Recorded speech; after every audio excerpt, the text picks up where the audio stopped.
Shri M Jayachandran, അവിടെയാണ് സംശയം. സാങ്കേതികത്വം പറയുമ്പോൾ ഇങ്ങനെ ഒരു ഗ്രൂപ്പ് ഉണ്ടാക്കുമ്പോൾ അതൊരു കുറ്റമായി കാണാൻ പറ്റില്ല എന്ന സാങ്കേതികത്വം പറയാം. പക്ഷെ അതിലപ്പുറം അതിൽ നടന്നിരിക്കുന്ന ക്രിമിനൽ മൈൻഡ് ഉണ്ടല്ലോ. ആദ്യം തന്നെ ഒരു മല്ലു ഹിന്ദു ഓഫീസേഴ്സ് ഗ്രൂപ്പ് ഉണ്ടാക്കുന്നു, അത് വിവാദമാകുന്നു, ഉദ്യോഗസ്ഥർക്കിടയിൽ തന്നെ അതിൽ വിരുദ്ധാഭിപ്രായങ്ങൾ ഉണ്ടാകുന്നു എന്ന് കണ്ടപ്പോൾ ഒരു മുസ്ലിം ഗ്രൂപ്പ് കൂടി ഉണ്ടാക്കുന്നു.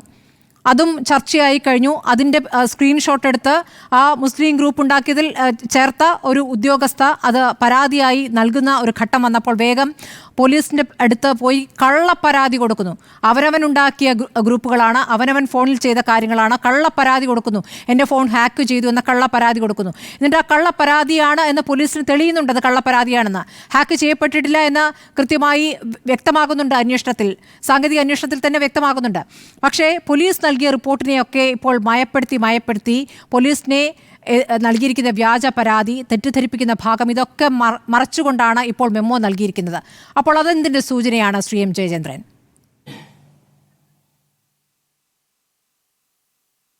ഇതിൻ്റെ അകത്ത് സ്മൃതി, ഈ പ്രശ്നത്തിൽ ഇപ്പോൾ ഏറ്റവും അടിസ്ഥാനപരമായ രേഖയായി ഇപ്പോൾ നിൽക്കുന്നത് ഏതാണ്? പോലീസിന്റെ ഫോറൻസിക് റിപ്പോർട്ട് തന്നെയാണ്. ആ ഫോറൻസിക് റിപ്പോർട്ടിൽ എന്താണ് പറയുന്നതെന്നോട് നമ്മൾ പരിശോധിക്കണ്ടേ? സ്വാഭാവികമായിട്ടും വേണ്ടേ? ആ ഫോറൻസിക് റിപ്പോർട്ടിൽ വ്യക്തമായി പറയുകയാണല്ലോ, ഈ ഉദ്യോഗസ്ഥന്റെ ഇതപര്യന്തമുള്ള നടപടികൾ തീർത്തും സംശയാസ്പദമാണ്, ഒട്ടും ട്രാൻസ്പെറന്റ് അല്ല എന്ന് വ്യക്തമായി ആ ഫോറൻസിക് റിപ്പോർട്ടിൽ പറയുകയാണ്. അവിടെ അവസാനിപ്പിക്കുന്നത് the officer itself, even after giving a complaint and before submitting the phones for forensic examination, is itself suspicious എന്ന് പറഞ്ഞാണ് ഫോറൻസിക് റിപ്പോർട്ട് അവസാനിപ്പിക്കുന്നത്. ഇനി അവിടുന്നാണ് തുടങ്ങുന്നത്, കേസിന്റെ മറ്റു പല പരിച്ഛേദങ്ങളിലേക്ക് അത് കടക്കുന്നത് അവിടുന്നാണ്. അതല്ലാതെ ശ്രീ മുഹമ്മദ് ഷാ ഇവിടെ ഇപ്പൊ ചൂണ്ടിക്കാണിച്ചതുപോലെ പോലീസ് സമർത്ഥമായി ഇദ്ദേഹത്തെ ഒതുക്കത്തോടെ സംരക്ഷിക്കുകയല്ല ചെയ്യുന്നത്. ഈ റിപ്പോർട്ട് വായിക്കുന്ന ആർക്കും അത് പ്രാഥമികമായി തന്നെ ബോധ്യപ്പെടുന്ന സംഗതിയുമാണ്. പക്ഷേ എന്തുകൊണ്ട് സംഭവിക്കുന്നു? ആ ചോദ്യം വളരെ പ്രസക്തമാണ്. ഇത്തരത്തിലുള്ള ഹിന്ദു മല്ലു ഗ്രൂപ്പ്, മുസ്ലിം ഗ്രൂപ്പ്, ഇത്തരം ഗ്രൂപ്പുകളൊക്കെ ഉണ്ടാക്കാനായിട്ട് ആരാണ് ഈ മനുഷ്യൻ എന്നുള്ളത് സ്വാഭാവികമായും നമ്മൾ കേരളീയർ മതേതരമായി നിൽക്കുന്നവരാണല്ലോ. എല്ലാവർക്കും അവരവരുടേതായ മതത്തിൽ വിശ്വസിക്കുന്നതും വിശ്വസിക്കാത്തവരും ഒക്കെ ഉള്ള നാടാണിത്. പക്ഷെ ഇങ്ങനൊരു ഒരു സീനിയർ ബ്യൂറോക്രാറ്റ് ഈ തരത്തിൽ ചെയ്യുമെന്ന് ആരും പ്രതീക്ഷിക്കുന്നില്ല.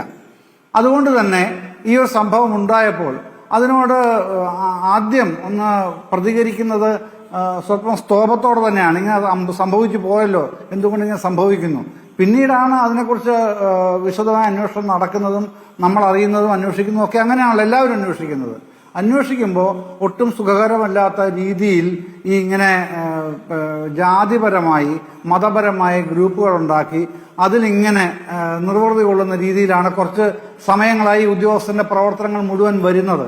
ഇപ്പോ 31 ഒക്ടോബർ, പിന്നെ നവംബർ ഫസ്റ്റ് വീക്ക്, അതിലെ ചില ദിവസങ്ങൾ 4-5 ദിവസം മാത്രമാണ് ഇപ്പോൾ വന്നിട്ടുള്ളത്. പക്ഷെ അത് മാത്രമല്ല, ഇയാളുടെ കുറച്ച് പുറകോട്ടുള്ള കാര്യങ്ങൾ അന്വേഷിക്കപ്പെട്ടിട്ടുണ്ട് ഇതിനകം. അതൊക്കെ ഇനി കോടതി വരാനിരിക്കുന്ന കാര്യങ്ങൾ, ഞാൻ അതിലേക്ക് ഇപ്പൊ കടക്കുന്നില്ല. ഏതായാലും ഒട്ടും ഈ തൃപ്തികരമെന്ന് പറയാണ്ട് ഒട്ടും സുഖകരമല്ലാത്ത രീതിയിലുള്ള ഇടപെടലാണ് ഈ ഗോപാലകൃഷ്ണൻ നടത്തിയിട്ടുള്ളത്. ഇത് വെച്ച് കളിക്കുന്നത് മനസ്സിൽ ഈ ഒരു സംഖ്യബോധം ഉള്ളത് കൊണ്ട് തന്നെയാണെന്ന് ഞാൻ കാണുന്നത്. അങ്ങനെയാണ്. അല്ല, ചീഫ് സെക്രട്ടറി കൊടുത്തിരിക്കുന്ന ചാർജ് മെമ്മോയെ കുറിച്ച് താങ്കൾക്ക് എന്താണ് പറയാനുള്ളത് ശ്രീ എം ജയചന്ദ്രൻ? ഈ ചാർജ് മെമ്മോയിൽ പോലീസിനെ കബളിപ്പിച്ചതടക്കമുള്ള കാര്യങ്ങൾ ഒഴിവാക്കിക്കൊണ്ടുള്ള ചാർജ് മെമ്മോയാണ്.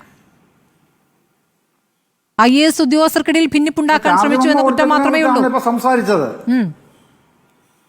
അതെന്തുകൊണ്ട് ഒഴിവാക്കപ്പെടുന്നു എന്നാണ് ചോദ്യം. കാണുന്നതിന്റെ കാര്യമാണ് ഞാൻ പറഞ്ഞത്. ഞാൻ ഈ ചാർജ്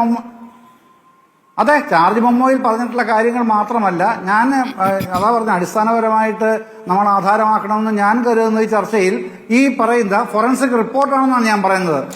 ഞാൻ ചോദിക്കുന്നത്, ഇതൊക്കെ ശേഷമാണല്ലോ ഈ ഫോറൻസിക് റിപ്പോർട്ടൊക്കെ ലഭിച്ചതിന് ശേഷമാണല്ലോ ഈ ചാർജ് മെമ്മോ കൊടുക്കുന്നത്.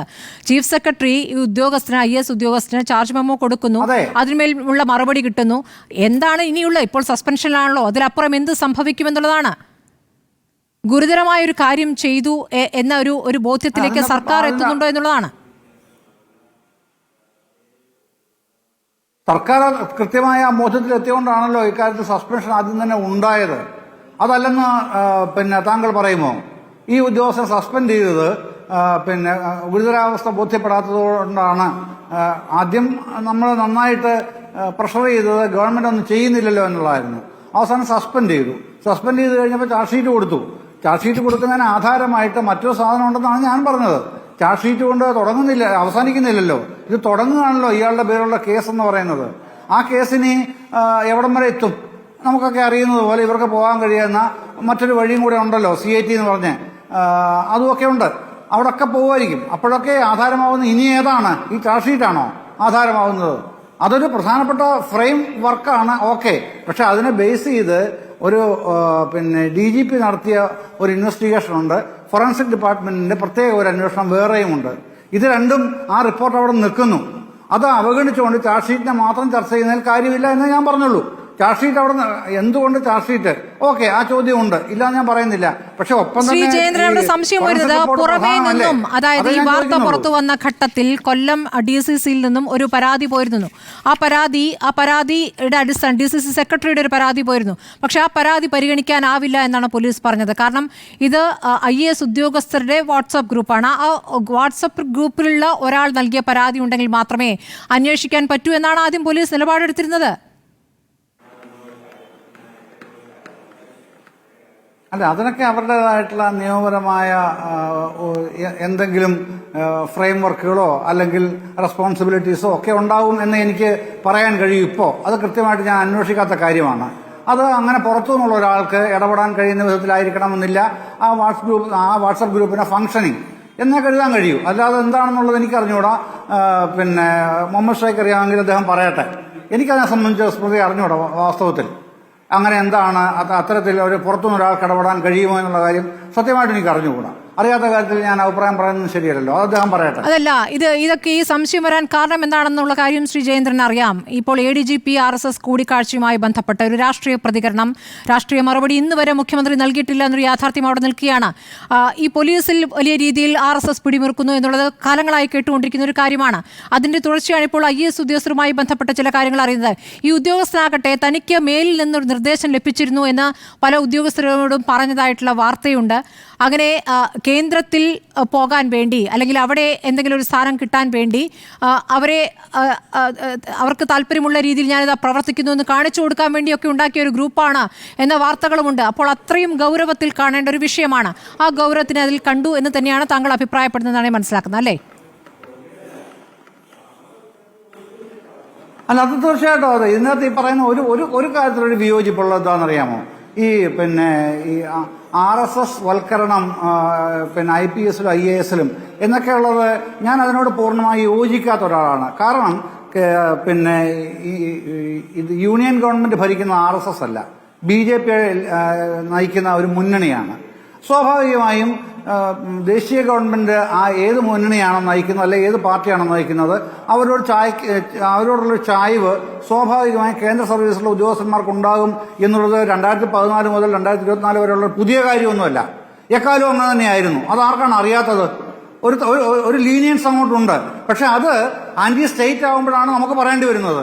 ഇത് ആന്റി സ്റ്റേറ്റ് ആവുന്നത് ഈ ഹിന്ദു മല്ലു ഗ്രൂപ്പ്, മുസ്ലിം ഗ്രൂപ്പ് എന്നൊക്കെ പറയുമ്പോഴാണ് ആന്റി സ്റ്റേറ്റ് ആന്റി സെക്യുലർ എന്ന് നമുക്ക് പറയേണ്ടി വരുന്ന ആ ഘട്ടത്തിലാണ്.